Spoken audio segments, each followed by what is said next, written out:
Hello guys, welcome back to my channel. চলে এসেছি আজকে একটি মজাদার রেসিপি নিয়ে। রেসিপিটি হলো নারকেল নাড়ু। তো চলুন দেখে নেওয়া যাক কিভাবে নারকেল নাড়ু বানাবো। তো নাড়ু বানানোর আগে আমি একটা কথা বলে নিচ্ছি, ভিডিওটি কেউ স্কিপ করবেন না, স্কিপ করলে আপনারা বুঝতে পারবেন না। নারকেল নাড়ু বানানোর জন্য আমি এখানে দুটো নারকেল কুড়িয়ে নিয়েছি, আর হাফ বাটি চিনি নিয়েছি, আর এক বাটি খেজুরের গুড় নিয়েছি। গুড়টি ফ্রিজে সংরক্ষণ করা ছিল।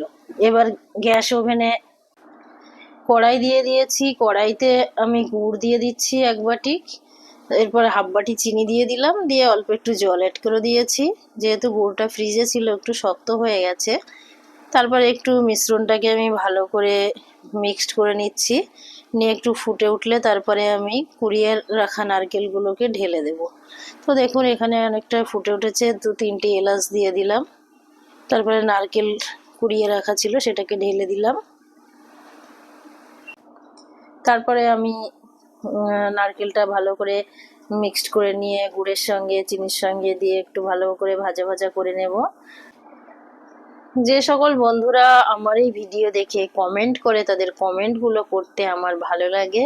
তো বন্ধুদেরকে বলছি আপনারা বেশি বেশি করে কমেন্ট করবেন। তারপরে দেখুন এখানে আমি দুধ দিয়ে দিয়েছি, 10 টাকার 1 প্যাকেট গুঁড়ো দুধ।